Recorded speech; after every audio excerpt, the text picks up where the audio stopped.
नमस्कार दोस्तों, मेरा नाम विजय कुमार शुक्ला है और मैं इस वीडियो के माध्यम से लेकर के आया हूँ एएमई और एडब्ल्यूएम का क्वेश्चन पेपर का सलूशन, जो कि 4 मई 2005 को कंडक्ट किया गया है। एग्ज़ाम 4 मई 2025 को ये एग्ज़ाम कंडक्ट किया गया है। एएमई एडब्ल्यूएम मैकेनिकल डिपार्टमेंट की बात कर रहे हैं हम, जहाँ पर रेलवे के ग्रुप बी सर्विसेज के लिए होता है एग्ज़ाम। एलजीएस की बात है तो एलजीएस लिमिटेड ग्रुप सर्विसेज होता है और LDC limited departmental competitive examination होता है। एलजीएस में 70% और एलडीसी जो रहता है ये रिमेंस 30% के लिए कंडक्ट किया जाता है। आप अगर नए हैं और इस YouTube चैनल को सब्सक्राइब नहीं किए हैं तो मेरा अपील है कि आप इसको सब्सक्राइब कर लीजिए, जिससे मेरा जो अपकमिंग वीडियो है वो आपको स्वतः मिलता रहे। आगे हम देखते हैं कि इस एलजीएस एग्ज़ाम को 2025 में आरआरबी अजमेर ने कंडक्ट कराया है। अब तक सन 2022 से जो भी एग्ज़ाम हो रहे थे, 2022 से लेकर के CBT exam computer based test जो हो रहा था, इसको नायर कंडक्ट कराता था। नायर मतलब national academy of Indian railway, जो बड़ौदा में स्थित है, तो वहाँ से कंडक्ट होता था। बट ये 2025 को आरआरबी अजमेर ने कंडक्ट कराया है। तो इसमें क्या है, देखिए टोटल क्वेश्चन 110 क्वेश्चन पूछे गए थे। Need to attempt 100 question attempt करने का था। क्वालिफाइंग मार्क्स 60 का था। ड्यूरेशन टाइम्स 2 आवर्स में, 2 घंटे में इसे करना था। पार्ट ए में professional subject including official language मतलब राजभाषा था। तो यानी 80 क्वेश्चन पूछा गया था, उसमें 70 क्वेश्चन आपको अटेम्प्ट करने थे, तो 10 क्वेश्चन ऑप्शनल मिल गया। और इस्टेब्लिशमेंट एंड फाइनेंशियल वाले में क्या था कि 30 क्वेश्चन था, 30 में 30 करने थे, यानी टोटल आपको 100 करने थे आउट ऑफ 110। तो ये एलजीएस थोड़ा एलडीसी से मतलब आसान पड़ जाता है। करेक्ट आंसर के लिए आपको 1 मार्क्स मिलता है और इनकरेक्ट आंसर अगर गलत हो गया तो इसमें कोई डिडक्शन नहीं होता है, तो इसलिए थोड़ा ये आसान होता है, बट कंपटीशन बढ़ जाता है। आगे हम देखिए आपके क्वेश्चन पेपर सोल्यूशन पर चल रहे हैं directly. What is the wheel base of ICF coach.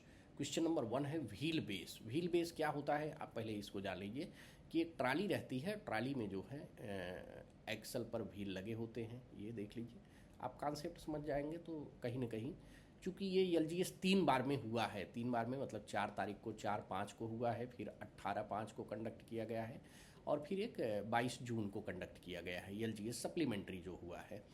ठीक है, तो ये तीनों पेपर का मैं सलूशन बताऊंगा। तो कहीं ना कहीं जब एक ही एग्जाम को 3 शिफ्ट में लिया जाता है तो क्वेश्चन पैटर्न काफ़ी मिलते जुलते हैं, तो इसलिए मैं क्वेश्चंस को जो भी बताऊंगा ये बेस्ड ऑन मैनुअल्स रहेगा इसका आंसर, या रेलवे बोर्ड का कोई सर्कुलर होगा उससे रहेगा, इसलिए आप इसको मान सकते हैं कि बहुत ही ऑथेंटिक आंसर आपको बताऊंगा। सबसे पॉजिटिव बात ये रहेगा कि मेरे इस क्वेश्चन पेपर में जो सॉल्यूशंस आएगा, इस पे जो आंसर्स दिए हैं उनको भी मैं एक्सप्लेन करूंगा, इसलिए आपका केवल 110 क्वेश्चन नहीं तैयार होगा, बल्कि और भी क्वेश्चन तैयार हो जाएगा। करीब 150 से 200 क्वेश्चन आपके तैयार हो जाएंगे।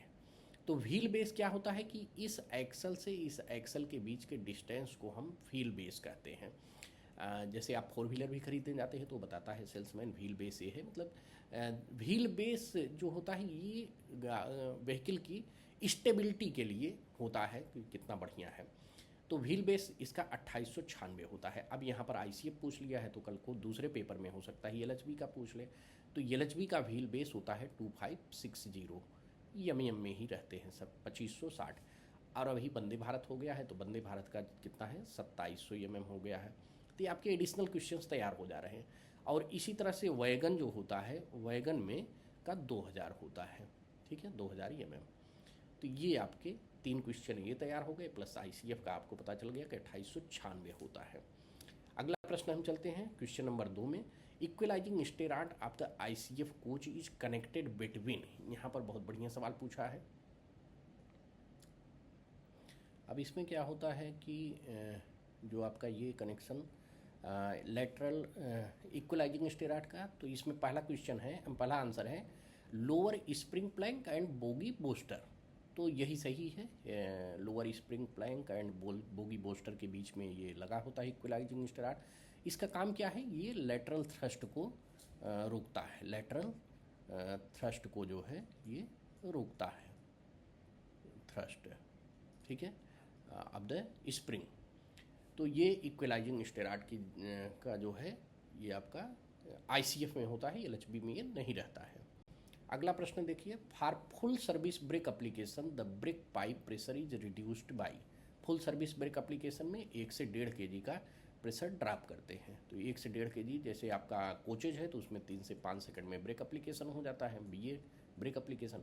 और वैगन है तो 18 से 30 सेकंड में ब्रेक एप्लीकेशन हो जाता है। तो इसे हम फुल सर्विस ब्रेक एप्लीकेशन कहते हैं। 1 से 1.5 kg का प्रेशर ड्रॉप किया जाता है। अगला है देखिए, which is not correct for composition type brake block compare to cast iron. यानी कंपोजिशन टाइप का आप समझ सकते हैं के टाइप और यल टाइप, ये दोनों कंपोजिशन टाइप कहे जाते हैं और कास्ट आयरन ब्रेक ब्लॉक ये होता है।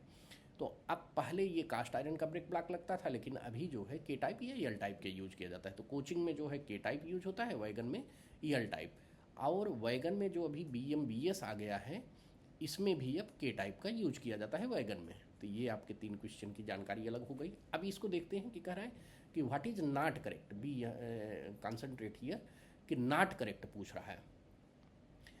तो कास्ट आयरन का मतलब ये composite brake block cast iron के ब्रेक में क्या करेक्ट नहीं है। तो less life due to faster wear, faster wear तो होता नहीं है इसमें, कम वियर होता है। High coefficient of friction, yes इसका के टाइप का 0.25 होता है कोफिशिएंट ऑफ फ्रिक्शन, तो ये हाई होता है जो कि, और इसका करीब 0.14 है कास्ट आयरन का, तो उससे ज़्यादा हो गया।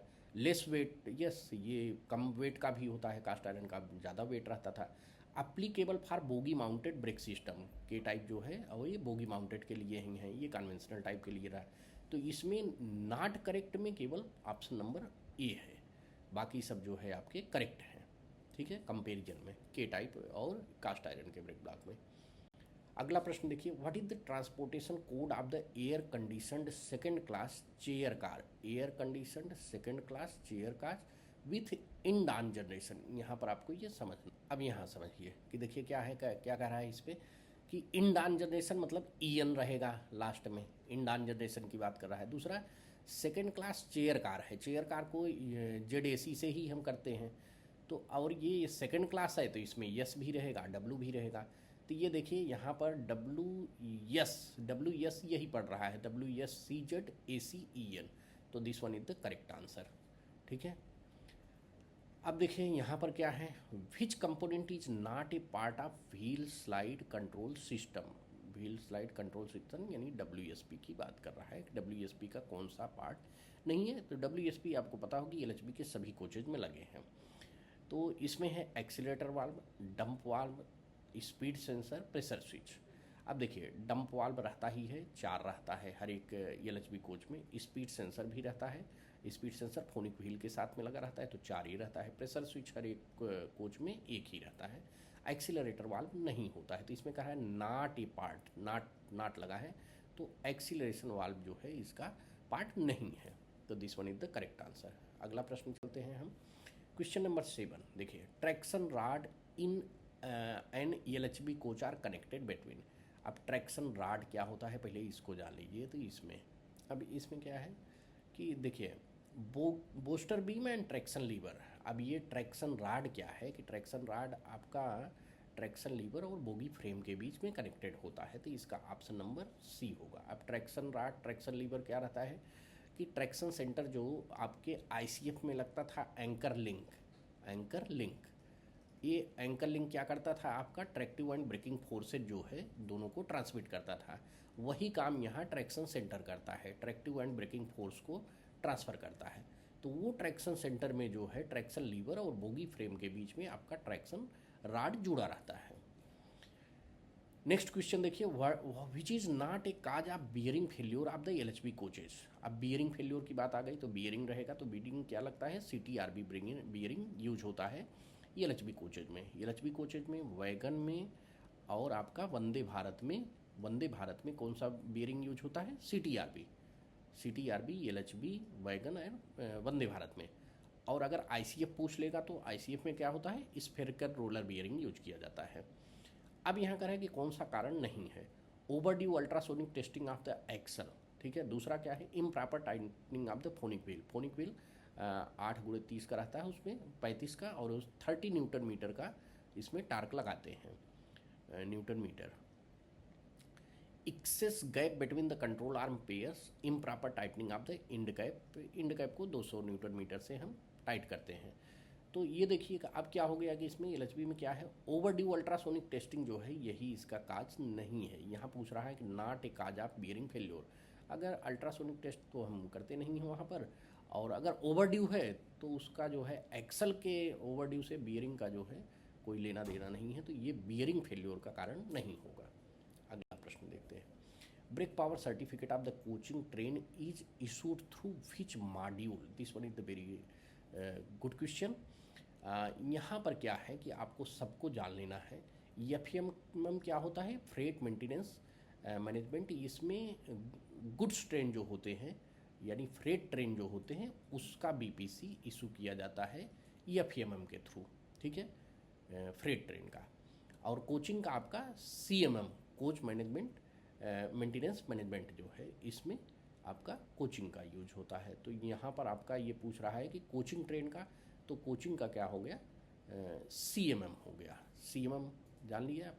यहाँ ये भी जान लीजिए कि जैसे वाइज क्या है, वाइज क्या है, वर्कशॉप इंफॉर्मेशन सिस्टम है, वर्कशॉप इंफॉर्मेशन सिस्टम है। और ये आईसीएमएस क्या है, इंटीग्रेटेड कोच मैनेजमेंट सिस्टम है। तो ये आपके हैं, बट इससे हमें वर्कशॉप का है, इससे यहाँ पर क्वेश्चन है आपका बीपीसी, बट यहाँ पर 4 क्वेश्चन मैंने आपका तैयार करवा दिया। नेक्स्ट देखिए, क्वेश्चन नंबर 10 है ओवरहालिंग या refurbishing of the brake calipers of the LHB coaches is prescribed in which schedule? ये आपको समझना है। कन्फर्म है कि ये जो है आपका SS3 में होता है। SS1, SS2, SS3 जो है ये आपका साफ शेड्यूल कहलाता है, साफ शेड्यूल, जिसमें SS1 आपके डिपो में ही होते हैं, सिक लाइन में, रिपेयर लाइन में। SS2 के लिए और SS3 के लिए गाड़ी को वर्कशॉप में भेजते हैं। इसमें कोच डिटैचमेंट कंपलसरी है। और D1, D2, D3 जो होता है ये आपके रेक पर ही हो जाते हैं, इसके लिए कोच को डिटैच नहीं करने की ज़रूरत होती है। तो यहाँ पर overhauling of the brake caliper कहा है, तो SS3 जो है शेड्यूल के पार्ट में दिया हुआ है। अगला प्रश्न है which wagon has a maximum axle load 25 ton? 25 ton एक इसमें यूज किया जाता है, जैसे वैगन्स में है। तो वैगन में क्या है 20.3 टन भी यूज होते हैं, 22.9 टन यूज होता है, और अभी 25 टन का आ गया है। तो 25 टन किस में आ गए हैं जनरली? ये आ गए हैं बॉक्सन एस में। बॉक्सन एस आपका करेक्ट आंसर है, बॉक्सन एस। तो इसमें देख लेंगे, तो ये रहा था आपका 25 टन का हो गया, 25 टन जो आपके 22 NLC लगते हैं, ठीक है। अब बॉक्सन का कितना है? बॉक्सन का 20.3 टन है। और बाबरन का, इसका भी 20.3 टन है। और BCNHL का 22.9 टन है। तो ये आपके चारों ऑप्शंस तैयार हो गए। नेक्स्ट क्वेश्चन है wagon for with first PUH after an interval of less than 6 years. तो जो ये दिया है कि वैगन का first PUH after an interval of the less than 6 years, तो लेस देन 6 ईयर्स में क्या होता है, ये BFKN है जिसका ही होता है। बाकी सबका 6 ईयर्स एंड 4.5 साल के बाद होता है, और इसका जो है ये कम में है। तो यही आपका करेक्ट आंसर, मतलब इसका जो है 4 साल है, और उसके बाद जो है 3.5 साल के बाद है। फर्स्ट जो है वो 4 साल बाद है, बाकी सबके फर्स्ट वाले 6 साल है। तो वही दिया है कि लेस देन 6 ईयर्स, 4 ईयर्स में यही है BFKN। ये कंटेनर वैगन है, कंटेनर वैगन, ठीक। नेक्स्ट देखिए question, which is not correct for a closed circuit freight rake? Closed circuit freight rake मतलब इसको हम CC रेक कहते हैं, CC रेक। तो रेक एग्जामिनेशन 3 तरह से होते हैं। भाई आप इस क्वेश्चंस को बहुत अच्छी तरह से समझ लीजिए, जिसमें आपको 3-4 क्वेश्चन तैयार हो जाएंगे। CC रेक में आप POH और आप ROH भी लिए जाते हैं, POH एंड ROH, ठीक है, प्रेफर किए जाते हैं। और इसका वर्जिनेटिंग से 100% BPC होता है, और इन रूट 90% रहता है। और दूसरा होता है प्रीमियम रेक। प्रीमियम रेक में आप POH और ROH का कंडीशन नहीं है, बट वहाँ न्यूनतम मतलब वर्जिनेटिंग स्टेशन से 95% और इन रूट कहीं दिया नहीं है, तो उसमें डैश है, तो मतलब 95% ही मान लें हैं प्रीमियम का। और इंड टू इंड रेक जो होता है ये आपका BPC बता दिया मैंने, आपका 90% वर्जिनेटिंग से और 75% इन रूट होता है। तो ये तीनों के बीपीसी पैटर्न पता हो गए। अब लेकिन यहाँ पूछ रहा है कि not correct about the CC rate, तो जस्ट आंसर पर देखते हैं। Should be farmed only from of pOH end of ROH. और द वर्जिनेटिंग ब्रेक पावर 100%, ये मैंने बता ही दिया कि 100% ही होना चाहिए। The rake can be examined in nominated CC rake examination depot other than the base depot, ये भी सही है। There is no limit in the number of loading within the validity of the BPC. अब इसका validity 30 से 35 दिन देते हैं, 30 + 5 डेज देते हैं, उसमें मल्टीपल लोडिंग एंड अनलोडिंग किया जाता है। तो ये वाला क्वेश्चन भी फुलफिल हो रहा है। इसमें क्या कह रहा है कि शुड बी फार्म्ड ओनली, ये ओनली जो है गलत है, इसमें प्रेफर्ड है कि मतलब आप लगा भी सकते हैं लेकिन प्रेफरेबल होता है आप पीओएच एंड आप आरओएच। तो इस क्वेश्चन के अनुसार जो यहाँ नॉट कह रहा है कि नॉट करेक्ट, तो answer number A is not correct. Next देखिए question number 40, which is correct for the 11 digit new wagon numbering system. 11 digit का न्यू वैगन नंबरिंग सिस्टम, इसको मैंने पिछले भी अपने वीडियोज़ में बहुत बढ़िया एक्सप्लेन किया है, जो लोग देखे होंगे उनको याद होगा ही। 11 अंकों की नई वैगन नंबर योजना की क्या सही है, कौन सा सही है। फर्स्ट 2 डिजिट, अब 11 डिजिट में मैं सीधा बता दे रहा हूँ आपको, TOYIC करते हैं, तो हर एक को 2-2 कर दो शुरू से, 2-2 ये 2, और ये 4 होता है लास्ट में 1 डिजिट, तो 2 2 4 2 6 4 10 1 11, टोटल 11 डिजिट हो गया, 11 डिजिट। अब इसको मैं एक्सप्लेन कर दे रहा हूँ। फर्स्ट 2 डिजिट जो होता है ये टाइप ऑफ वैगन, तो देखिए first 2 digit represents owning railway, तो इसका मतलब ये गलत है। फर्स्ट 2 डिजिट क्या होगा, टाइप ऑफ रेलवे। दूसरा 2 डिजिट जो होता है ओनिंग रेलवे।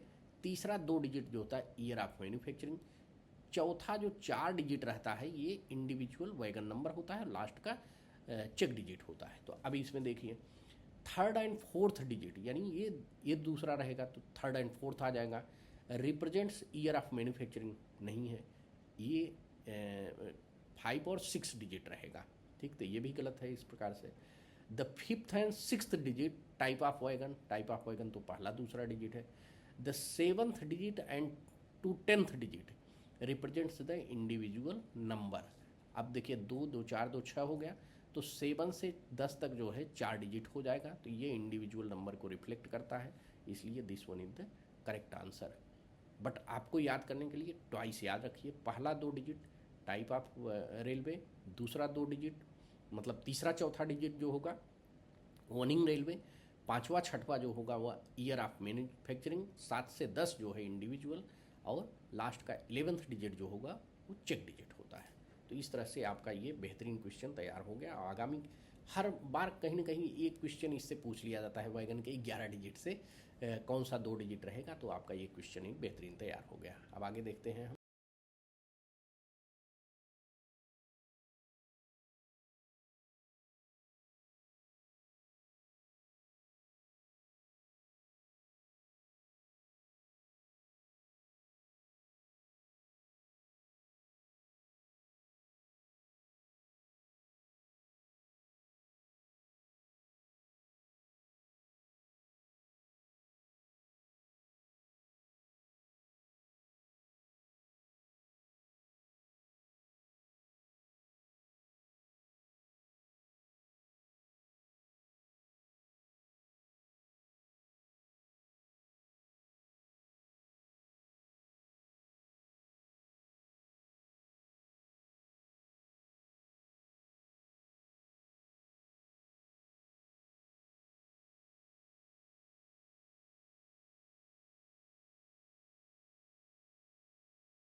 अगला क्वेश्चन देखिए, which part of centre buffer coupler, यानी सीबीसी की बात कर रहा है, सीबीसी में is not responsible not responsible for coupling and uncoupling of the wagon.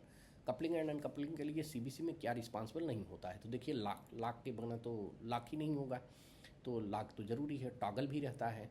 नकल थ्रूवर जब ये अंदर जाता है तभी आपका लाक होता है। तो क्या होता है? Front follower is a not responsible. तो option number D is the correct answer. ठीक है, तो ये आपका हो गया। प्रश्न क्या कह रहा है कि which type of CASNUB bogie in wagons are fitted with the suspended type cast iron brake beam. Suspended type cast iron, suspended type क्या है? 22WM, इसी में सस्पेंडेड टाइप लगा हुआ है, सस्पेंडेड टाइप। तो और क्या लगा है इसमें? बाकी में 22NL, NLB, ये सब में जो है फैब्रिकेटेड लगा हुआ है, फैब्रिकेटेड। तो ये तो आपके मैनुअल में जस्ट बहुत आसानी से पहले दूसरे पेज पर ही दिया है बोगी के। तो कैशनप बोगी के जो वर्जन्स हैं ये 22WM, NL, NLB, HS high speed, ये बाकी सब में एक्सेप्ट 22W मॉडिफाइड जो है इसमें सस्पेंडेड टाइप का लगा हुआ है, बाकी सब में फैब्रिकेटेड लगा हुआ है। In which of the wagon से काफ़ी क्वेश्चन आए हैं। In which of the wagon the auxiliary reservoir is not mounted on the under frame. Auxiliary reservoir AR जो, उसमें क्या है कि जो आपके AR रहता है, AR की कैपेसिटी 100 लीटर जो है, ये आपका बॉब्रन में जो है ये साइड में लगा हुआ है, बाकी सब में नीचे लगे हुए हैं। तो यहाँ कह रहा है कि अंडर फ्रेम में कौन नहीं है? तो अंडर फ्रेम में केवल बॉब्रन का नहीं है। अगला प्रश्न देखिए, question number 20। What should be the minimum percentage of brake power in route station for CC rake? ये तो मैं पहले बता चुका, फिर भी आपको इस क्वेश्चन में बता देता हूँ। CC रेक में क्या है? वर्जिनेटिंग। कई बार अभी देखिए यहाँ इन रूट पूछा है, बीच में वर्जिनेटिंग पूछ लेता है, तो वर्जिनेटिंग में 100% रहेगा और इन रूट जो रहता है वो 90% होता है। प्रीमियम रेक का क्या होता है? ये 95 रहता है और इन रूट का दिया ही नहीं है, रेलवे बोर्ड का सर्कुलर जो है उसमें नहीं दिया हुआ है। और इंड टू इंड में क्या होता है? यहाँ 90 होता है, यहाँ 75 होता है इन रूट। तो अब यहाँ क्या करना है कि in route of the CC rake तो 90%, तो 90% आपका बी में दिया हुआ है, तो B is the correct answer. 20 question हो गए आपके। आगे देखते हैं। विच वन द ऑप्शन में lead to brake binding. Brake binding के कारण के लिए ये पूछ रहा है कि क्या कारण बन सकता है इसमें? DB माल फंक्शनिंग, यस बिल्कुल बनता है।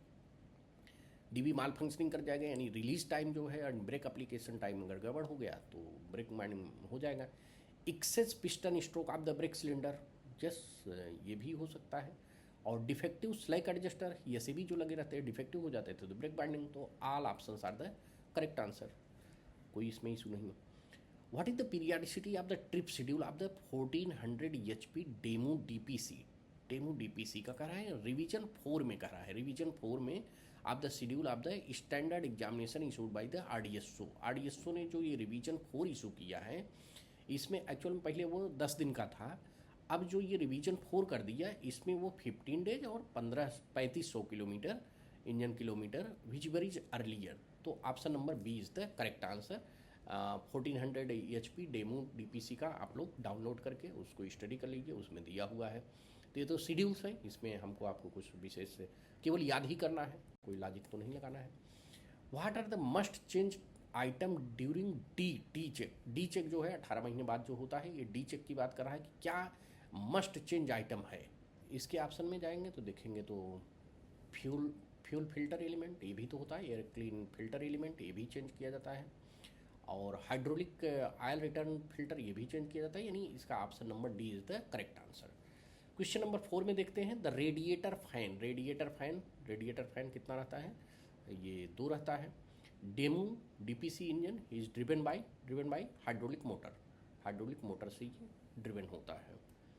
अगला प्रश्न देखिए, व्हाट इज नॉट यहाँ पर क्वेश्चन है, देखिए not possible cause black exhaust gas from a diesel engine. Black exhaust gas के लिए क्या पॉसिबल रीजन नहीं है? Improper valve clearance, improper timing of fuel pumps, water in combustion air and leakage in the air intake manifold. तो इसमें क्या है? Water in combustion air, this one is the correct answer. अगला देखिए the power transmission in HHP EMD लोको, इसी को GM लोको भी कहते हैं, ठीक है। HHP high horse power, EMD loco या GM लोको। तो क्या होता है उसमें AC होता है, तो AC alternator and AC traction, this one is the correct answer. अब यहाँ पर मैं आपको बता दूँ, आगे देखिए प्रश्न, इन एल्को लोकोमोटिव, लोकोमोटिव में है cranking of the engine is done. Cranking मतलब स्टार्ट कर रहा है इंजन, किससे होता है? ऑक्सिलरी जनरेटर, 2 नंबर से starter motor, main alternator and cam gear, इसे है auxiliary generator, this one is the correct answer. Large after cooler, large after cooler single stage होता है। इसमें अल्को डीजल इंजन में यूज किया जाता है cooling the exhaust gas temperature, cooling the engine block, cooling the lube oil engine, cooling the compressed air before entering में ही use किया जाता है। तो this one is the correct answer. तो एक तो लार्ज इंटरकूलर होता है और एक क्या रहता है दूसरा आपका इंटरमीडिएट। तो इंटरमीडिएट मल्टी स्टेज होता है और ये सिंगल स्टेज होता है। तो ये cooling compressed before entering, engine में इंटर करने के पहले जो है ये आफ्टर कूलर की बात कर रहा है। अगला देखिए, which part of the diesel engine is not cooled by water in ALCO locomotive. ALCO locomotive में नॉट कूल्ड बाय वाटर, क्या नहीं वाटर से होता है? Cylinder liner, lube oil cooler, compressor intercooler, radiator. तो इसमें कौन सा? देखिए इसमें क्या रहता है कि cylinder liner, lube oil cooler, compressor intercooler जो है आपका ये कूल्ड नहीं होता है, not cooled by water, air cooler है ये। अगला देखिए, with increase in notches, notch को इंक्रीज करने से diesel locomotive what decrease, decrease क्या होगा? ल्यूब ऑयल प्रेशर, ये तो ल्यूब ऑयल प्रेशर अगर नॉच बढ़ाएंगे मतलब हाई स्पीड देंगे, हाई स्पीड देंगे तो ये तो बढ़ेगा। Fuel oil pressure booster air pressure तो बढ़ेगा ही, RPM ऑफ द इंजन बढ़ेगा ही। फ्यूल ऑयल प्रेशर जो है ये वैसे इसका भी तो वॉल्यूम बढ़ता है, बट मोस्ट सुटेबल आंसर में फ्यूल ऑयल प्रेशर का जो है ये नहीं बढ़ेगा, इंक्रीज नहीं करेगा। अगला प्रश्न देखिए, इन डीजल लोकोसेट, डीजल लोकोसेट में क्या है? There is holding of 100 HP locomotive, high horse power locomotive 100 है, out of which 25 works in mail express link, good. Assuming major ineffective percentage 5, major ineffective मतलब जो मेजर शेड्यूल्स किए जाते हैं उसका, and running repair ineffective is 5। The goods outage, goods outage क्या होगा? देखिए अब आप क्या करेंगे, 100 जो है आपका ये HP लोकोमोटिव है जिसमें 5%, टोटल कितने हैं? 100 है, 5% मेजर है, ठीक है, और 5% आपका माइनर है, ठीक है, माइनर रिपेयर, और 25 लोको मेल एक्सप्रेस में है। तो 100 में से 5% मेजर, तो यानी 5 लोको तो माइनस कर देंगे, 5 तो आपका 95 आ जाएगा। 95 तो अब मेजर रिपेयर तो टोटल में होगा, तो टोटल में से हमने 5% माइनस कर दिया मेजर वाले, तो जितना बचा उसमें से 25 लोको मेल एक्सप्रेस में गए, तो -25 कर दीजिए, कितना आ गया? 0, और ये हो गया 70 हो गए। अब इसमें से कह रहा है 5 इनफेक्टिव है, 5 इनफेक्टिव, तो 70 का 5% कितना हो गया? 5%, ये आप गया 7 बजे 35, 3.5 हो गया, यानी 70 माइनस 3.5 कर दीजिए तो कितना आना चाहिए? ये 66.5, 67 3 70, तो 66.5 जो है आपका ये गुड्स आउटेज होगा। तो HP लोको का जब निकालते हैं तो यही निकालते हैं, HP लोको के लिए हम टोटल में से मेजर वाले निकाल देते हैं, मेजर परसेंटेज इनफेक्टिव, जितना बचता है उसमें से आपका लोको मेल एक्सप्रेस के लिए जो लिंक है उसको कर देते हैं, उसमें से जो बचेगा उसमें से माइनर जो है 5% जो हुआ है उसको निकाल लेंगे, तो ये 66.5 जो है हमारा करेक्ट आंसर आ गया। Under which of the condition EMD लोको यानी HP लोको की भी will not shut down immediately, किस कंडीशन में इमीडिएट शट डाउन नहीं होगा? तो इसको हम देखते हैं, पढ़िए देखिए क्या है। Engine over speed and over speed trip assembly operates, ठीक है, इस कंडीशन में शट डाउन हो जाएगा। Crankcase vacuum becomes positive condition में हो जाएगा।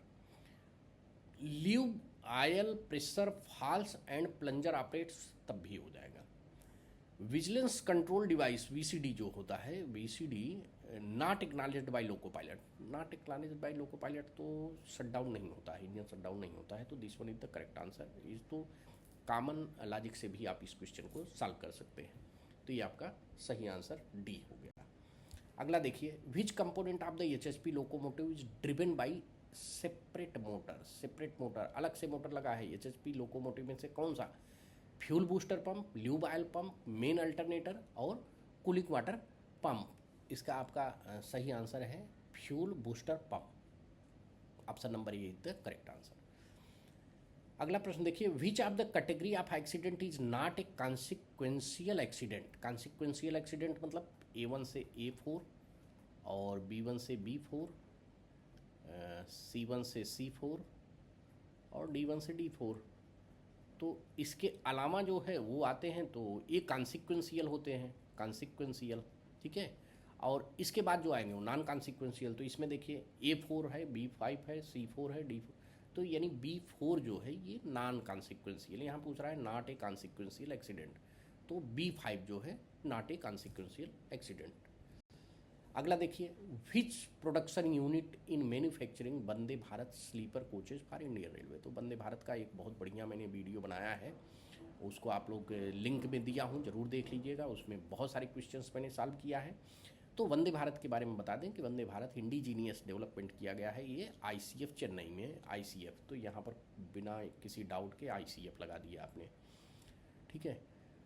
With issue of RDSO speed certificate, who is the competent authority to sanction running of a new freight stock in zonal railway। Zonal railway का मालिक general manager होता है। तो CRS जो है सैंक्शन दे दिए, RDSO से मिल गया आपका, तो इसको जनरल मैनेजर साहब जो है ये करेंगे, तो GM के द्वारा ही मिलना है उसको, कॉम्पिटेंट अथॉरिटी है।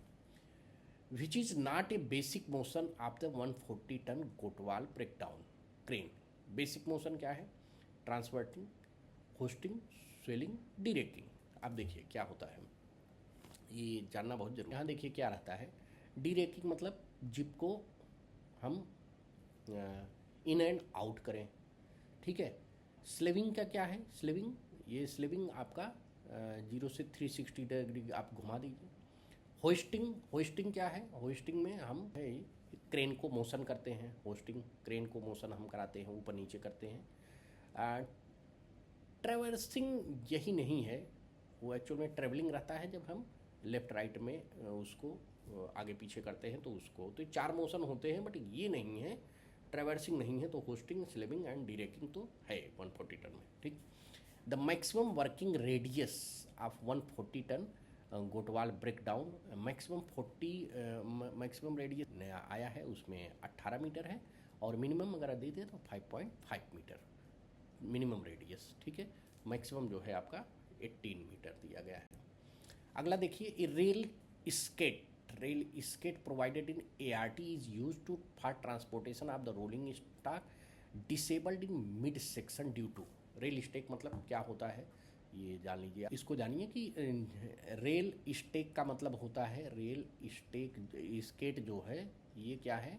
टोइंग वाली जो है मशीन है, यानी मिड सेक्शन में ख़राब हो गया तो उसको टोई करके लेकर के जाना हो तो क्या होगा, किस कंडीशन में? हार्ड एक्सल कंडीशन में हो सकता है, व्हील फ्लेंज ब्रेकेज हो जाए तब उस कंडीशन में भी आपको टोइंग करना पड़ेगा, एक्सल लॉक्ड हो जाए तब भी करना पड़ेगा। तो इस तरह से all of the given answer are correct answer. मतलब टोइंग करके लेके जा रहे हैं, नीचे जो है एक बढ़िया छोटा सा व्हील का लगा रहता है, 4 व्हील, उसको व्हील के नीचे जो है पूरा लगा करके और सीधा जो है लेकर के चले जाते हैं, तो उसको कहते हैं ART के through rail skate provided. Which is not the safe method of handling a derailed rolling stock during re-railing operation of the accident relief train, ठीक है। तो ये क्या करते हैं कि क्या कह रहा है कि नॉट सेफ मेथड, कौन सा सेफ मेथड नहीं है? Wooden packing should be used below the lifting jack, wooden package लगाना ही है, वेरी सही है। The trolley of the derailed rolling stock should be tied up with the under frame, जिससे कोई भी गिरने उड़ने ना पाए। Jack should be used below the coupler body while lifting, और before off loading jack proper packing should be provided, ये भी तो सही है, ये नहीं है, ये गलत है। आप कपलर बॉडी यानी कपलर बॉडी के नीचे लगा देंगे टूट जाएगा, तो ये रॉन्ग आंसर है। तो 40 का क्वेश्चन आंसर हो गया C। अगला देखिए, what is the maximum permissible speed of the Goodwin new design 140 ton breakdown का 100 kmph, ये तो दिया हुआ है अभी, तो आपका जो मैनुअल आया है उसमें ऑलरेडी लिखा हुआ है 100 kmph हो गया। Which railway institute is constituted to impart training of the disaster management in train related accident? Disaster management के लिए कौन सा देता है? ये है IRIDM, Indian railway institute of disaster management located at the Bangalore. ठीक है। इरमी जमालपुर आपका मैकेनिकल से जो के लिए है, नायर बड़ौदरा आप जानते हैं, इरिडेम ट्रांसपोर्ट मैनेजमेंट के लिए लखनऊ में है, तो डिजास्टर मैनेजमेंट के लिए इरिडेम जो है बंगलोर जो है ये प्रोवाइड करता है training. Which is not a stop signal? देखिए stop signal, distance signal, home signal, starter, advance starter, इसमें क्या है आप बारे में दिया हुआ, तो इसमें जो डिस्टेंट सिग्नल होता है ये आपका स्टॉप सिग्नल नहीं होता है, बाकी सभी होम, स्टार्टर ये सब जो है स्टॉप सिग्नल है। ठीक है, okay. Which is not a system of train working between the station as per general rule? GNSR होता है, तो कौन सा नहीं है? एब्सोल्यूट ब्लॉक सिस्टम पढ़ाया ही जाता है, ऑटोमेटिक ब्लॉक सिस्टम ये भी पढ़ाया जाता है, वन ट्रेन मल्टी सिस्टम ये भी पढ़ाया जाता है, मल्टी ट्रैकिंग सिस्टम नहीं है, तो दिस वन इज द नाट, वही मैं कह रहा हूँ नाट में है। ये बहुत ज़रूरी है पढ़ना कि नाट और उसमें कन्फ्यूजन नहीं होना चाहिए। Which of these do not fall under the category of indicative accident? Indicative accident में कौन सा नहीं आता है? तो स्पैड और passenger of passenger carrying train, averted cold train, breach of block route. इसमें क्या है कि सिग्नल पासिंग है danger, parting of passenger carrying train, मतलब ये पार्टिंग हो जाए, इवर्टेड कोलिजन नहीं है, तो ये बी वाला जो है ये इंडिकेटिव एक्सीडेंट में नहीं आता है। ठीक। Under which act health safety welfare of the worker in workshop is required to be ensured? ये जो है आपके फैक्ट्री एक्ट में आता है, तो इसमें कोई डाउट नहीं है। फैक्ट्री एक्ट में कॉन्ट्रैक्ट लेबर एक्ट, तो लेबर जो कॉन्ट्रैक्ट पर है उनके डील करने के लिए है। Payment of wages act, minimum wages दिलाने के लिए। एम्प्लॉय कंपनसेशन एक्ट, जो आपका एक्सीडेंट हो जाता है उसके लिए है। बट ये हेल्थ सेफ्टी एंड वेलफेयर के लिए फैक्ट्री एक्ट 1948 ये आपका है।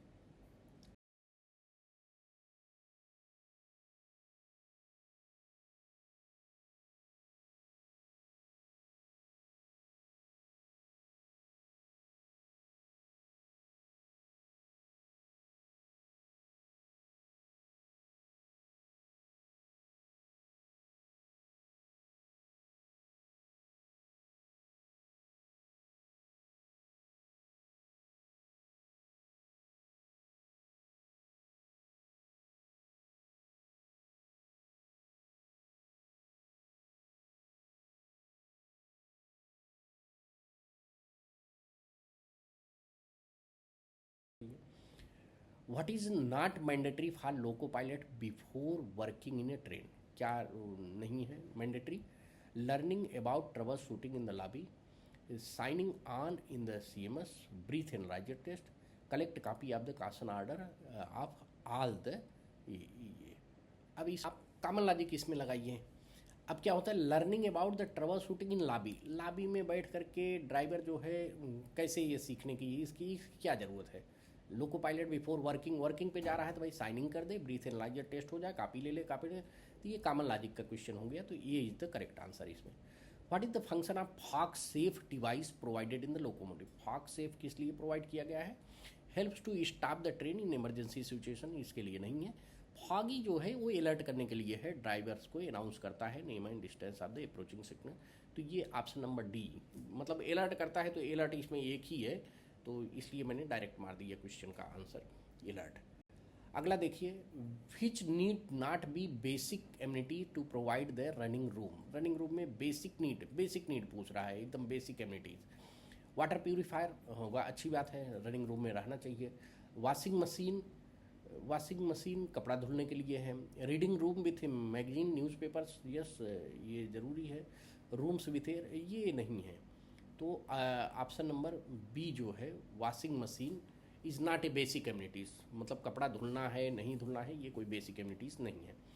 How many traction motors are provided in 16 coach Vande Bharat train set? Vande Bharat का मैंने फिर बताऊंगा कि लिंक दिया हुआ है, पढ़ लीजिएगा, सब कुछ डिटेल में दिया हूँ। तो तो ट्रैक्शन मोटर इन 16 कोच यानी हर कोच में जो यूनिट रहता है उसके एक यूनिट में जो है मोटर कोच लगे होते हैं 2। अब 16 यूनिट है तो 8 मोटर कोच लगा रहेगा, और जो 8 मोटर कोच लगा है तो इसमें जो है आपके हर एक मोटर कोच में 4 लगा हुआ है ट्रैक्शन मोटर, तो 8 चौक 32, तो ऑप्शन यहाँ पर आ गया 32 मोटर लगे रहेंगे traction motor in the Vande Bharat coach. ये जानिए कि बहुत ही बढ़िया क्वेश्चन दिया है वंदे भारत का कि कितने रहते हैं। तो अब जैसे 16 में रहेगा तो डीपीसी कितना रहेगा, डीटीसी कितना रहेगा, ट्रैक्शन मोटर कितना रहेगा, मोटर कोच कितना रहेगा। तो ये बहुत बढ़िया वीडियो मेरा है, उसमें आप जरूर देख लीजिए। अगला है what is the special feature of an executive chair car. ठीक है, फिर वही बात आ गई, वंदे भारत की ही बात कर रहा है। वंदे भारत या ट्रेन सेट, तो वंदे भारत में क्या है, सीट कैन बी रिक्लाइंड, तो ये तो सभी में रिक्लाइंड होता है, तो एग्जीक्यूटिव चेयर कार में कोई अलग से थोड़ी है। Arm rest of seat can be folded, seat can be rotated by 180 degree, this one is the best feature provided in the executive chair car. ये आप समझ लीजिए फ्लाइट में जब जाते हैं, बिजनेस क्लास में जाते हैं, तो वहाँ पर ट्रेन के सीट को आमने सामने करने का सिस्टम है, तो यहाँ पर भी दिया हुआ, बैक साइड में दिया हुआ, नीचे आप उसको प्रेस करिए और सीट को रोटेट करके आपस में आमने सामने फेस टू फेस कर सकते हैं। तो this one is the best feature. A layout designed in which the resource to be used for the process production are organized sequentially in a straight line production। देखिए, straight line में जब भी कोई भी चीज़ होता है तो लाइन प्रोडक्शन की बात कर रहा है ये इसमें, तो इसको आप डिटेल में थोड़ा जान लीजिए। इसी को हम चाहे स्ट्रेट लाइन कहें या प्रोसेस लेआउट कहें, इसमें मतलब सिस्टमेटिकली सारे चीज़ों को स्ट्रेट लाइन में रखा जाता है, तो इसको हम कहते हैं प्रोडक्ट लेआउट। तो प्रोडक्ट लेआउट जो होता है इसी में ये रखा रहता है आपका सीक्वेंस में। और प्रोसेस लेआउट में according to the requirement of the sequence उसमें रहता है। हाइब्रिड इन दोनों का, प्रोडक्ट और प्रोसेस का दोनों का है। फिक्स्ड पोजीशन लेआउट में बड़े जब कार्य करने होते हैं, जैसे शिप या जहाज बनाना है, तो उसमें हम फिक्स्ड लेआउट पोजीशन यूज करते हैं। तो इसको आप देख सकते हैं, थोड़ा डिटेल में पढ़ लीजिएगा, इसका एक क्वेश्चन आता है जनरली। ठीक है, अगला क्वेश्चन देखते हैं। What information is not available in the working time table. Working time table में क्या नहीं है, ticket fares, differences, classes of the mail express, timing train of the major station, carriage watering stations, maximum speed of the train. जो working time table होता है ये working के लिए होता है, तो कॉमन सेंस देने टिकट फेयर की क्या ज़रूरत है वर्किंग टाइम टेबल में, ये तो रेलवे के वर्किंग डिपार्टमेंट के लिए है। तो टाइमिंग ऑफ ट्रेन, मेटर स्टेशन ये सब रहेगा, टिकट फेयर्स नहीं रहता है। अब different classes of the mail express, ठीक, वो जो जनरल टाइम टेबल होता है उसमें रहता है। विच रेल मदद complaints does not come under the preview of carriage and wagon. C&W के अंतर्गत कौन सा नहीं आता है। कोच क्लीनिनेस आता ही है, पेट्रोल अवेलेबिलिटी लिनन द्वारा प्रोवाइड कराया जाता है, coach availability in the water availability in coach रहता है, ट्रेन पंक्चुअलिटी ये आपका ऑपरेटिंग डिपार्टमेंट की ज़रूरत है, तो ट्रेन पंक्चुअलिटी हमारे C&W से नहीं आता है। सेफ्टी हमारा है C&W का कार्य। अगला देखें, under CLW incentive scheme who are eligible for earning fixed monthly. CLW में क्या होता है, ऑल डायरेक्ट वर्कर जिसको आपको 100% मिलता है, ऑल इसेंशियल इनडायरेक्ट वर्कर जो है इनको, ऑल इनडायरेक्ट वर्कर को तो कुछ नहीं मिलता है, इनडायरेक्ट को, इसेंशियल को 80% मिलता है EI में, सीनियर सेक्शन इंजीनियर को 15% फिक्स मिलता है, इन्हीं को रहता है 15% फिक्स रहता है। तो option number D is the correct answer. CLW which department in a production unit या workshop undertake time study for fixing of the allowed time. Fixing of the allowed time, planning, drawing, progress, inspection. अब क्या रहता है देखिए, आपका PCO रहता है, उसके अंतर्गत जो प्लानिंग आता है उसका काम है time study and fixing of the allowances time. तो ये प्लानिंग जो है आपका PCO ऑर्गेनाइजेशन में रहता है, जो वर्कशॉप के अंतर्गत होता है।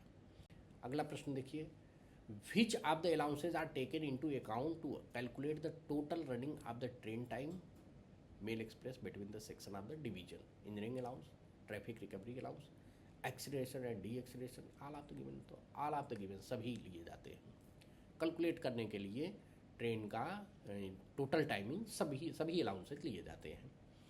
Which of the given option is not part of the guard driver check.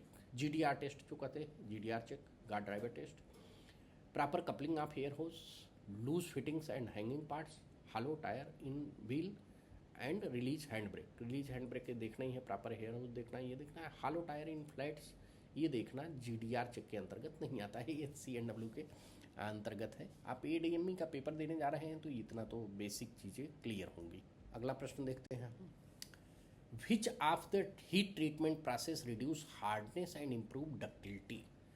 Hardness को रिड्यूस करता है और डक्टिलिटी को इम्प्रूव करता है, ये काम कौन करता है? अनीलिंग प्रोसेस में। तो अनीलिंग इज ये आप टेम्परिंग, अनीलिंग, कार्बोनाइजिंग, क्वेंचिंग, ये सब हीट ट्रीटमेंट आप बिल्कुल पढ़ करके जाइए अगर आप ये एग्ज़ाम देने जा रहे हैं तो। हीट ट्रीटमेंट, ठीक है, ये आपको पढ़ना ही पढ़ना है टॉपिक। तो इसमें improve ductility and reduce hardness में आपका अनीलिंग है। The machining operation which uses a rotating cutting tool to remove material from a stationary work place. अब देखिए इसमें स्टेशनरी वर्क प्लेस पर removing material, rotating cutting tool rotate करता रहे तो क्या है ये मिलिंग में जो है हम रोटेट करता रहता है तो उसी को। इसमें मज़ेदार है, देखिए रोटेटिंग कटिंग टूल और वर्क पीस स्टेशनरी हो तो मिलिंग है, उल्टा कर दो, स्टेशनरी कर दीजिए कटिंग टूल स्टेशनरी हो जाए कटिंग टूल, और रोटेटिंग वर्क प्लेस हो जाए तो ये टर्निंग हो जाता है, ठीक है। शेपिंग रेसिप्रोकेटिंग वाला रहता है, और ये प्लेनिंग सिमिलर रहता है, बड़ा रहता है, लार्ज के वर्क के लिए रहता है, प्लेनर यूज किया जाता है। अगला, which material is use for making cutting tools. Cutting tool करने के लिए हाई स्पीड स्टील यूज किया जाता है, हाई स्पीड स्टील यूज किया जाता है, तो इसमें कोई डाउट नहीं है। व्हाट कास्टिंग प्रोसेस यूज जैसे रोटेटिंग मोल्ड। रोटेटिंग मोल्ड के लिए सेंट्रीफ्यूगल कास्टिंग रोटेटिंग मोल्ड के लिए यूज किया जाता है, ठीक है, तो इसमें भी कोई डाउट नहीं होना चाहिए।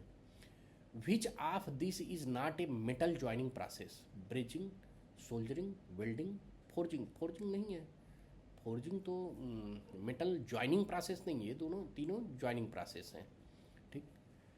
Which of the gas can not B use in MiG welding process. MiG welding metal inert gas, इसमें जो है आपका कार्बन डाइऑक्साइड मिग में यूज होता है, ऑक्सीजन नहीं होता है, तो can not B use, oxygen नहीं यूज किया जा सकता है। अगला देखिए, ड्राई केमिकल फायर एक्सटिंग्विशर, जो आपके DCP टाइप के हैं, ड्राई केमिकल पाउडर जो यूज होता है, ये A, B एंड C तीनों क्लास के फायर के लिए यूज किया जाता है, जो आपके रेलवे में सप्लाई होता है। Automatic fire detection and suppression system is not provided in which type of the coaches. देखिए ये है FSDS। ये FSDS क्या है? Fire and smoke detection system. ये किस में लगा है? AC कोचेज में। और दूसरा है FDSS, जो जिसकी बात ये यहाँ कर रहा है, fire detection and suppression system, जो आग बुझाने का कार्य करता है। आग बुझाने का कार्य किस में लगा है? ये पावर कार में है और WCB पेंट्री कार में है, दो में लगा है। अब यहाँ से देख लीजिए, कह रहा है नॉट प्रोवाइडेड, तो पावर कार में तो लगा रहेगा, पेंट्री कार में भी लगा रहेगा। AC फर्स्ट AC और driving power car of the DEMU उसमें लगा है, तो AC फर्स्ट AC में ये सप्रेशन सिस्टम नहीं लगाया जाएगा, क्योंकि बाई डिफ़ॉल्ट अगर वो हो गया तो सभी पैसेंजर को तो भिगो देगा मिस्ट निकल करके, तो ये इसी में नहीं लगा हुआ है। अब देखिए, what is the purpose of applicable of the putty during painting. Putty हम लोग घर पर भी लगवाते हैं तो पता है। प्रश्न का आंसर देखिए, पुट्टी जो घर में हम लोग लगवाते हैं या कहीं पर भी, तो उसका क्या रहता है, कैविटीज़ वगैरह जो रहते हैं उसको बढ़िया समतल करने के लिए। तो देखिए यहाँ पर दिया है रिमूव डस्ट वगैरह, तो इसके लिए नहीं है। इंक्रीज रफनेस वगैरह भी नहीं है। To provide protective coating for, तो इसका आंसर ये है, ये कॉमन लॉजिक बात की है। अगला प्रश्न देखिए, the permissible limit in difference between the maximum and minimum diameter of the shaft. Shaft के मैक्सिमम और मिनिमम डायमीटर के गैप को हम टॉलरेंस कहते हैं।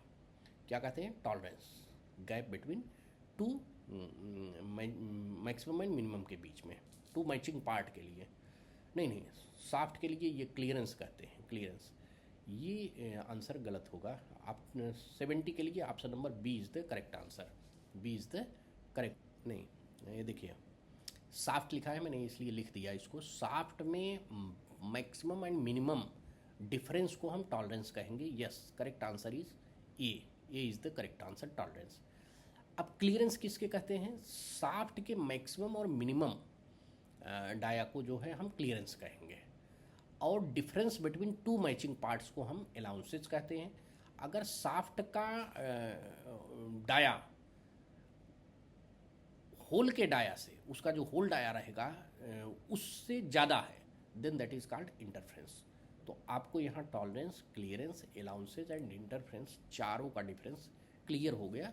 तो ये इसका option number A is the correct answer, tolerance. ठीक है, अगला देखिए। अब आ गए हम ऑफिशियल लैंग्वेज में, मतलब राजभाषा का। तो when was the official language rule past. अब इसमें आपको ज़्यादा कुछ नहीं करने हैं, सब याद रहने हैं, याद रखते हैं तो याद। ऑफिशियल लैंग्वेज रूल की बात कर रहा है तो रूल 1976 में पास हुआ है। एक्ट जो है 1963 में है, तो यहाँ एक्ट की बात नहीं किया, रूल की बात किया 1976। Which of the following state comes under C reason.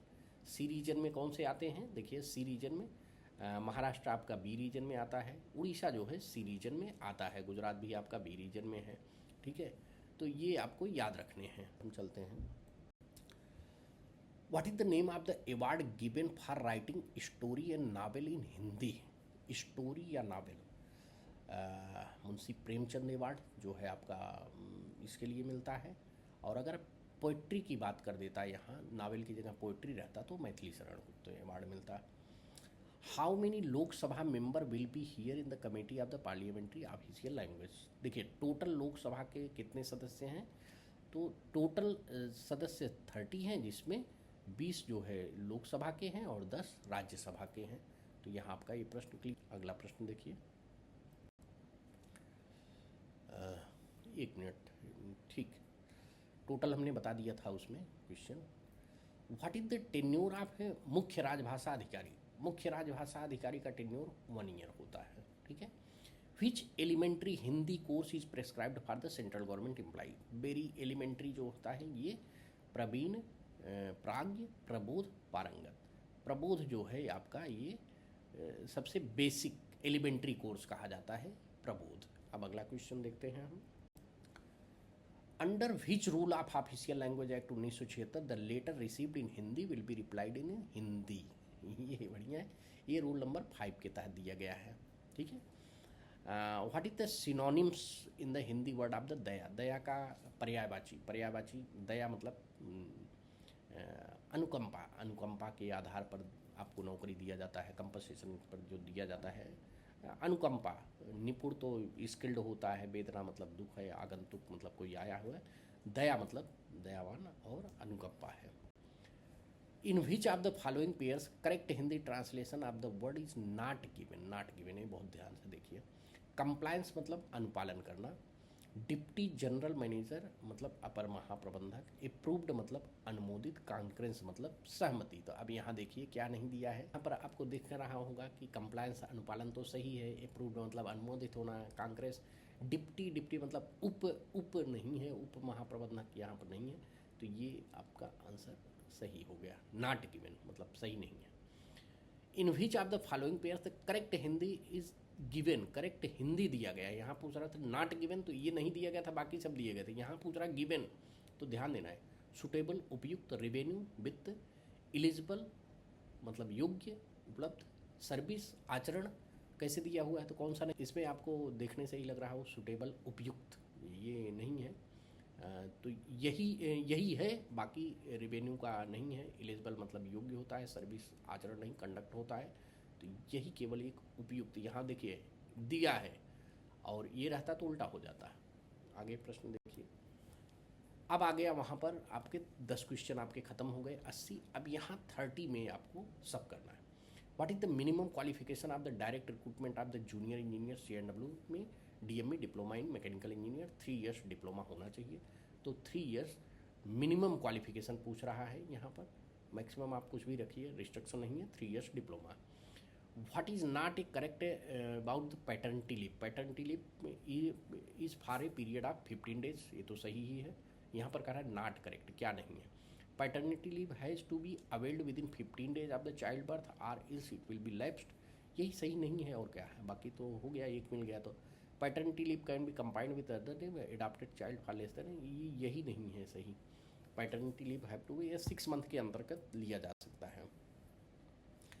Which is not correct regarding the procedure for imposing major penalty under discipline and appeal rule. कह रहा है नॉट करेक्ट, क्या नहीं करेक्ट है, देखिए no major penalty can be impose without holding an inquiry, ये तो सही है, मतलब कोई भी मेजर पेनाल्टी आपका DAR एक्शन है ये सब 5 तो इंक्वायरी मैंडेटरी है। The disciplinary authority himself can not be inquiry अफसर, देखिए अब यहाँ पूछ रहा है नॉट करेक्ट, तो मुझे यही मिल गया, डिसिप्लिनरी अथॉरिटी ही हिमसेल्फ कैन बी इंक्वायरी अफसर, तो यहीं पर कह रहा है कि नॉट के, तो यही आंसर आपका करेक्ट हो गया, बाकी आप इसको पढ़िए ना पढ़िए दोनों हो गया, ठीक है। What is the full form of the MACP? MACP क्या है? Modified assured career progression scheme, तो आपको ये देख रहे हैं modified assured career progression scheme MACP, यही आपका ऑप्शन नंबर A करेक्ट है। ये कब आया था?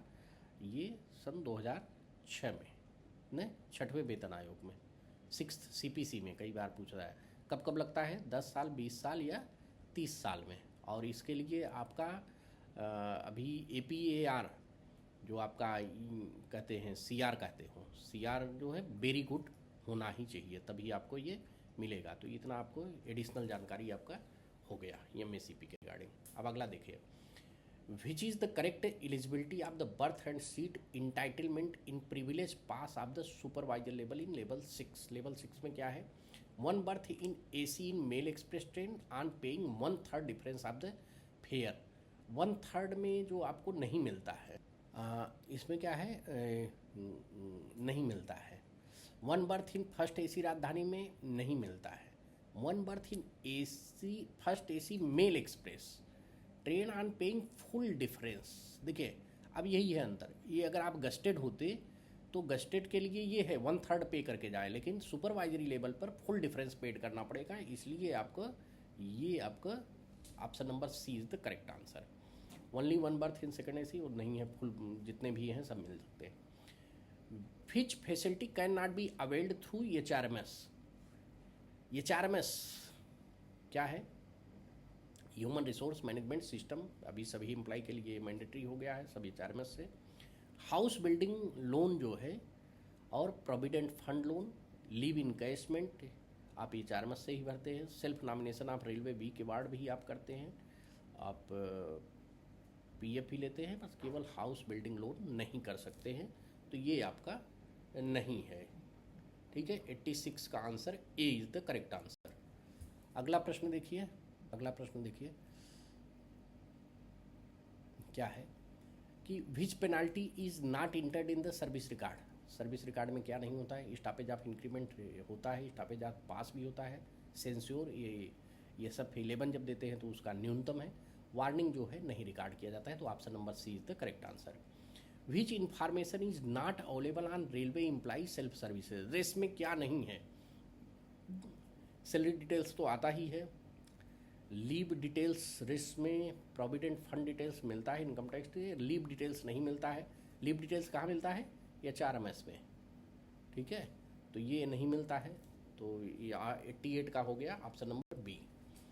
What is the standard form for the revocation of the suspension order? ये सब के लिए स्टैंडर्ड फॉर्म के लिए मैंने एक वीडियो बनाया है, उसको भी देख लीजिए। SF1 is served for the suspension. Standard है रिवोकेशन, यहाँ रिवोक करने के लिए कर रहा है, तो रिवोक किसके होता है? SF4 के लिए यूज होता है। SF2 जो है डीम टू बी सस्पेंशन होता है, ये SF1 सस्पेंशन ये सब्सिस्टेंस अलाउंस के लिए होता है। तो आपका यहाँ चारों मैंने क्वेश्चन क्लियर कर दिया ऑप्शन, लेकिन ये रिवोक करने के लिए अगर सस्पेंड कर दिया तो SF1, या डीम टू बी सस्पेंशन है तो SF2, और उसी को डीम टू या SF1 SF2 को रिवोक करना है तो SF4 as per railway rule 3/1। अब इसमें क्या है, रेलवे सर्विस कंडक्ट रूल में 26 रूल है, इसको भी मैं बना चुका हूँ वीडियो, उसको भी आप देख लीजिए। यहाँ क्या कह रहा है 3.1 क्या है, इसमें क्या कह रहा है? इसमें वही है कि आपका एब्सोल्यूट इंटीग्रिटी जो दिया गया है 3.1 में 1 का है, ठीक।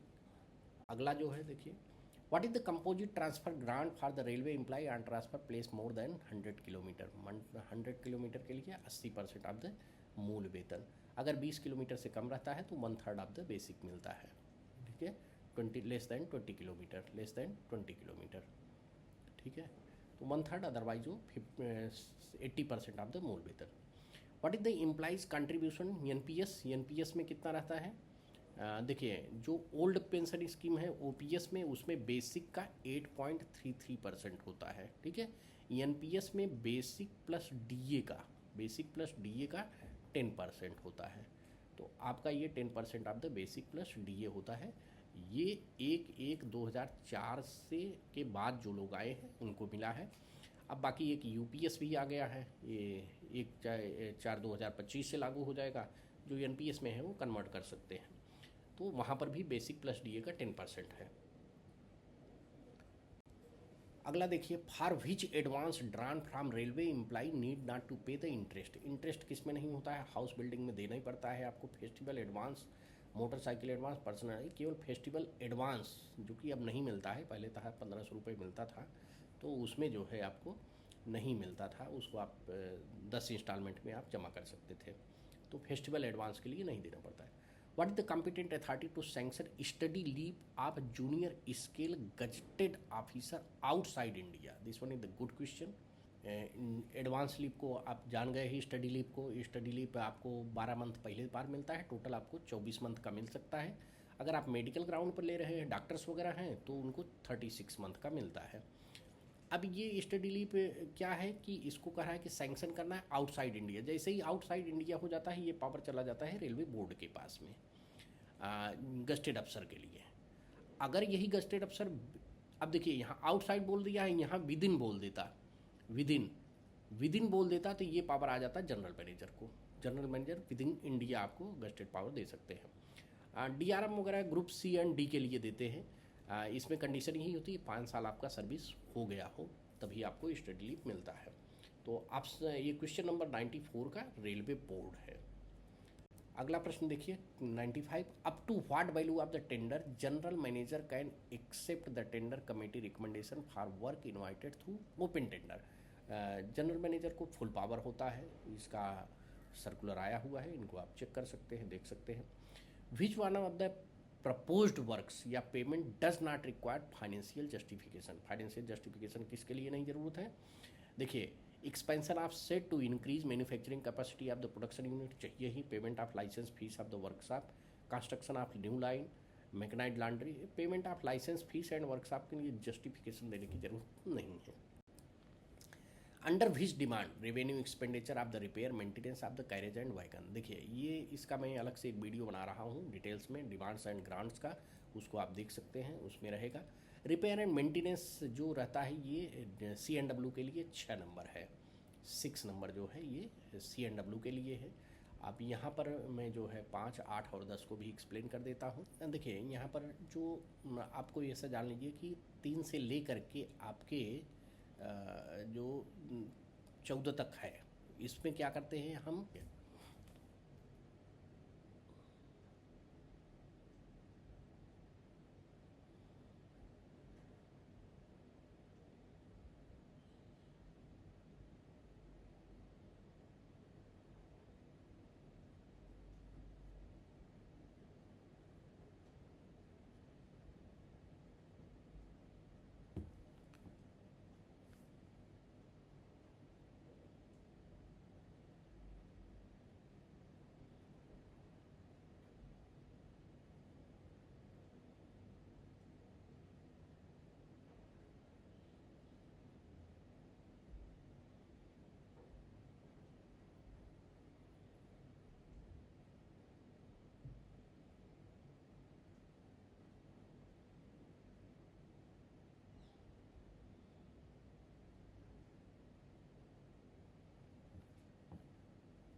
ये अम्ब्रेला वर्क जो है ये एक ही सिमिलर वर्क जो 18-19 से चल रहा है और अब तक चलता आ रहा है टिल डेट तक। ये सिमिलर वर्क जो होते हैं ये एक ही उसमें सैंक्शन कर दिए जाते हैं। इसके लिए जीएम की ज़रूरत होती है, जनरल मैनेजर का। तो ये आपका सही आंसर है डी। हम आगे चलते हैं, देखते हैं।